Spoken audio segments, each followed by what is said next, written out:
আসসালামু আলাইকুম প্রিয় শিক্ষার্থীবৃন্দ, আশা করি সবাই ভালো আছো, সুস্থ আছো। শুরুতেই পরিচয় দিয়ে নেই। আমি নাসিমা খাতুন, প্রভাষক, তথ্য ও যোগাযোগ প্রযুক্তি, বিসিএস সাধারণ শিক্ষা, সরকারি বেগম রোকেয়া কলেজ, রংপুর।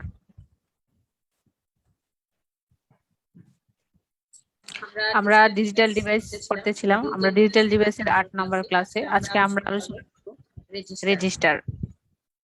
তবে রেজিস্টার পড়ার আগে আমি আগে একটা ক্লাস দিয়েছি, ফ্লিপটপ ক্লাসটা অবশ্যই দেখে নেবে। তারপরে রেজিস্টারের ক্লাসটা দেখবে। রেজিস্টারটা আসলে কি? তোমরা যারা একাদশ শ্রেণীতে পড়ো,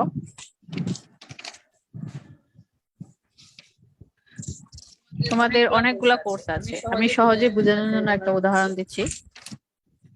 সাপোজ তোমাদের 6টা কোর্স আছে, প্রত্যেকদিন 5টা করে ক্লাস হয়। তো ক্লাসরুমে অবশ্যই একটা কি থাকে? হোয়াইট বোর্ড থাকে। যখন যে টিচার আসে সেই টিচার ওই বোর্ডে লিখে এবং কি করে ক্লাস শেষে মুছে ফেলে। রেজিস্টারটা ঠিক সেরকম একটা ডিভাইস। সেটাতে আমরা অস্থায়ীভাবে ডাটা রাখি এবং প্রয়োজন শেষে কি করা হয়? মুছে ফেলা হয়। রেজিস্টারের সংজ্ঞাটা যদি আমরা বলি, রেজিস্টার হলো একগুচ্ছ ফ্লিপ-ফ্লপ এবং লজিক গেটের সমন্বয়ে গঠিত সার্কিট যা অস্থায়ী মেমরি হিসেবে কাজ করে। এর প্রত্যেকটি ফ্লিপ-ফ্লপ একটি করে বাইনারি বিট সংরক্ষণ করতে পারে। এখন আমরা রেজিস্টারের প্রকার। গঠন অনুসারে রেজিস্টার দুই প্রকার: প্যারালাল লোড রেজিস্টার অথবা এটাকে বাফার রেজিস্টারও বলা হয়। Shift register. শিফট রেজিস্টারটা আবার দুই রকম। শিফট একটা হচ্ছে লেফট দিকে শিফট করা, একটা হচ্ছে রাইট দিকে শিফট করা। প্যারালাল লোড রেজিস্টারে আমরা একই সাথে একাধিক ইনপুট দিয়ে ডাটা স্টোর করতে পারবো। আর শিফট রেজিস্টারের ক্ষেত্রে আমরা এক বিট করে শিফট করে ডাটা স্টোর করতে পারবো। কাজের অনুসারে register. Accumulator register, arithmetic and logic. যখন আমরা কোনো গাণিতিক কাজ করব তখন যে রেজিস্টার ব্যবহার করা হয় সেটা হচ্ছে অ্যাকুমুলেটর। সাধারণ রেজিস্টার। সাধারণ রেজিস্টার হচ্ছে যেমন আমরা নাম, ঠিকানা এরকম কিছু সংরক্ষণ করার জন্য যে রেজিস্টার ব্যবহার করি সেটা হচ্ছে সাধারণ, নরমালি সাধারণ কাজের জন্য। বিশেষ রেজিস্টার বিশেষ কাজের জন্য, যখন আমরা কোনো গান শুনি বা অডিও শুনি, এরকম কোনো কিছু স্টোর করার জন্য যদি রেজিস্টার দরকার হয় তখন সেটাকে বলা হয় বিশেষ রেজিস্টার। এবং ইনপুট আউটপুটের ভিত্তিতেও রেজিস্টার আছে। SISO, SIPO, PISO, PIPO। SISO এর মিনিংটা যদি আমরা শিফট আউট রেজিস্টার, SIPO হচ্ছে shift in parallel out register, PISO parallel in shift out register, PIPO parallel in parallel out register.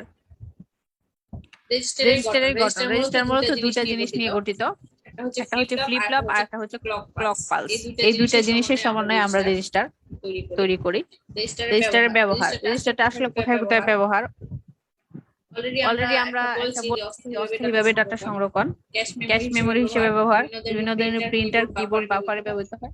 Printer, কিবোর্ডে আমরা অস্থায়ীভাবে আমাদের সংরক্ষণের জন্য প্রয়োজন হয়, সেজন্য সেখানে রেজিস্টার ব্যবহৃত হয়। তারপরে আমরা বিভিন্ন ডিভাইস ব্যবহার করি, ক্যালকুলেটর, ডিজিটাল ঘড়ি, এগুলোতেও রেজিস্টার ব্যবহৃত হয়।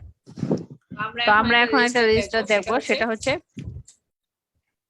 প্যারালাল রেজিস্টার বা বাফার রেজিস্টার। প্যারালাল কিভাবে রেজিস্টার তৈরি করা হয় এবং কিভাবে এটাতে বিট সংরক্ষণ করা হয় সেটা আমরা দেখব। আমরা একটা 11.11 আর বাইনারি 1011 এই ডাটাটা আমরা কি করব? স্টোর করব। ঠিক আছে, এই ডাটাটা স্টোর করার জন্য প্যারালাল কিভাবে স্টোর হয় সেটা আমরা দেখব। এখানে আমরা ডি ফ্লিপ ফ্লপ ব্যবহার করেছি। যেহেতু আমাদের এখানে 4টা বিট আছে তাই আমরা 4টা ডি ফ্লিপ ফ্লপ নিয়েছি। তো এটা হচ্ছে ইনপুট আর এটা হচ্ছে আউটপুট। আমরা 4টা ইনপুট আমাদের দরকার, সেজন্য আমরা 4টা ডি ফ্লিপ ফ্লপ এখানে ব্যবহার করেছি। ফ্লিপ ফ্লপ 0, 1, 2, 3 এবং ইনপুট আউটপুট গুলো আমরা সিকোয়েন্সিয়ালি তৈরি করেছি। এবং এখানে একটা বিষয় হচ্ছে প্যারালালি যখন আমরা রেজিস্টার তৈরি করব তখন সবগুলা ফ্লিপ ফ্লপের মধ্যে একটা কমন ক্লক, সবগুলোর মাঝে আমরা দেখতে পাচ্ছি একটা কমন ক্লক পালস ব্যবহৃত হয়েছে। ঠিক আছে। এখানে আমরা আরেকটা ইনপুট আছে যেটার নাম হচ্ছে ক্লিয়ার। ক্লিয়ার কথাটা আমরা পরে বলবো। এখন আমরা হচ্ছে 101 স্টোর করতে চাই। আমাদের শুরুতে কি করতে হবে? একটা ক্লক দিতে হবে। ক্লকের যখনই পজিটিভ ট্রিগার আসবে তখনই এটা এই রেজিস্টারটা অন হবে।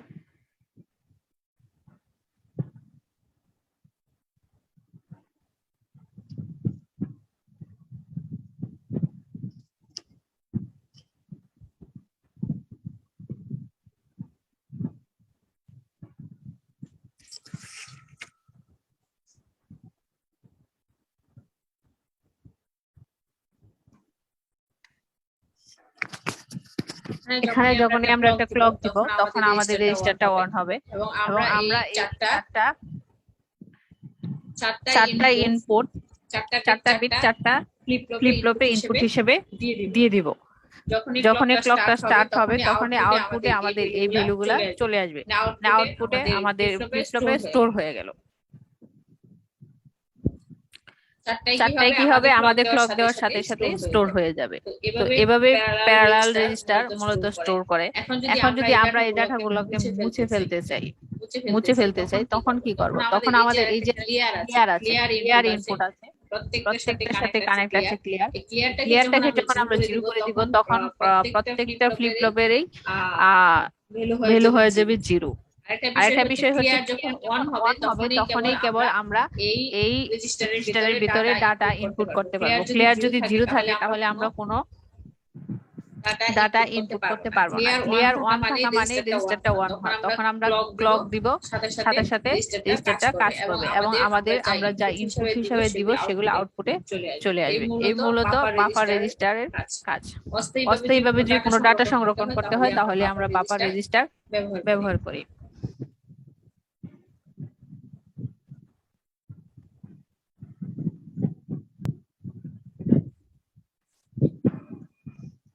এখন আমরা দেখব শিফট রেজিস্টার। এখন আমরা দেখব শিফট লেফট রেজিস্টার, মানে বাম দিকে যেটা শিফট করে।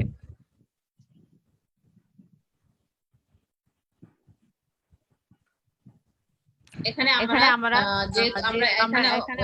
আগের উদাহরণটা ব্যবহার ভ্যালু যার বাইরে 1011।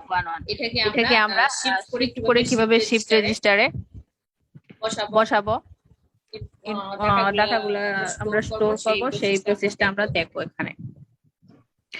এখানে আমরা চারটা ফ্লিপ ফ্লপ নিয়েছি। এখানে যেহেতু আমরা বাম দিক থেকে যাব সেজন্য আমাদের ডান পাশ থেকে বাম দিকে সাজানো হয়েছে ফ্লিপ ফ্লপ গুলাকে।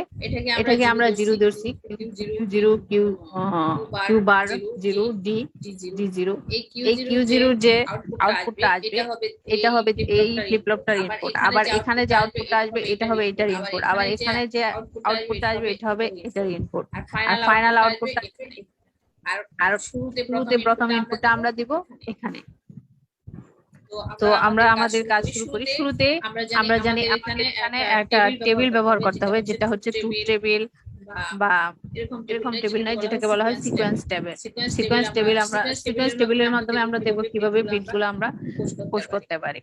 শুরুতেই আমাদের আউটপুট হচ্ছে Q0, Q1, Q2, Q3। শুরুতে প্রথমে 0। এখন আমাদের এখানে চারটা বিট সংরক্ষণ করতে হবে। আমাদের মূলত লাগবে চারটা ক্লক। আমরা যদি ফার্স্ট ক্লকে প্রবেশ করি, ফার্স্ট ক্লকে আমরা আমাদের এই যে প্রথম যে বিটটা আছে 1, এখানে মূলত যেহেতু লেফট শিফট বলা হচ্ছে, লেফট থেকে ডানের দিকে আস্তে আস্তে যাইতে থাকবে। তো আমরা প্রথম ক্লকে আমরা কি করব? শুরুতে তো সবগুলা আউটপুটে 0। তো প্রথম আমাদের 1 আসতো ফার্স্ট ক্লকে। আর বাকিগুলা কি ছিল? বাকিগুলো আমরা ইনপুট অন দিয়েছি কিন্তু এটা কিন্তু 0 ছিল। তো এই 0 আউটপুট এটাতে 0 আসবে। এখানে যেহেতু 0, এটাও 0 আসবে, এটাও 0 আসবে। তার মানে আমাদের বাকি তিনটাই হবে 0।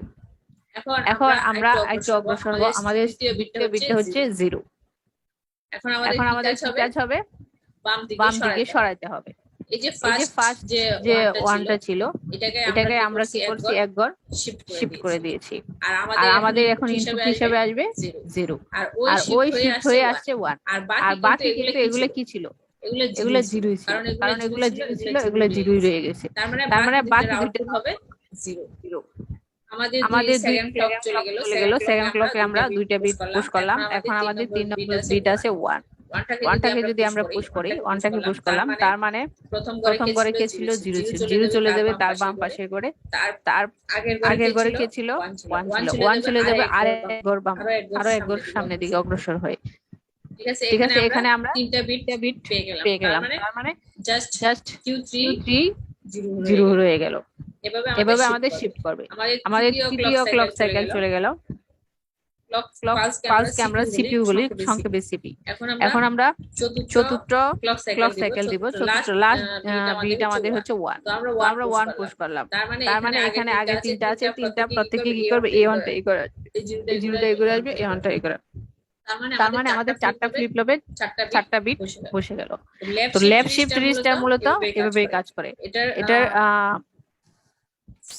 সার্কিটটা এভাবে ডিজাইন করতে হবে, মানে ডান দিক থেকে বাম দিকে যাচ্ছে, এরকম ভাবে ডিজাইন করে এটাকে সাজাইতে হবে।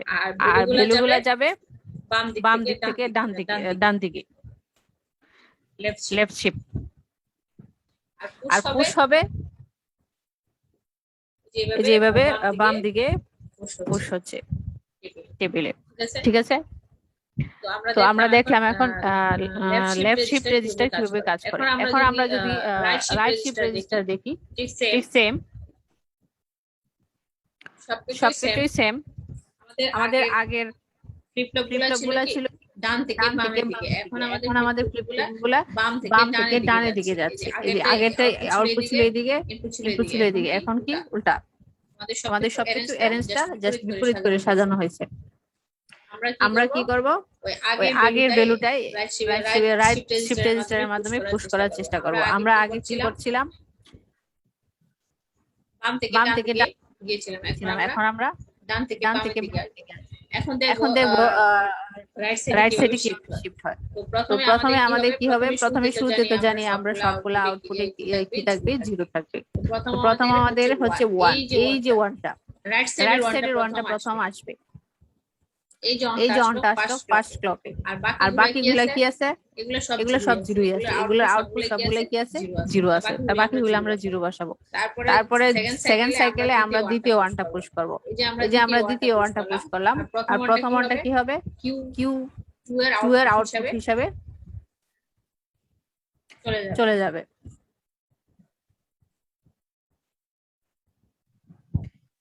এখানে আমরা ইনপুট দিলাম, আর এই যে আগে যে ওয়ানটা এটা চলে আসবে এটাতে। তারপরে যে 0 আছে তৃতীয় সাইকেলে আমরা 0 ইনপুট দিব, তার মানে ওই আগে দুটো ওয়ান আর দুটো সরে যাবে। 0 ইনপুট দেওয়াতে 1 ছিল Q3 তে, সে 1 চলে যাবে Q2 তে, আবার পূর্বের 1 ছিল Q2 তে, সেটা চলে যাবে Q1। এভাবে শিফট হতে থাকবে।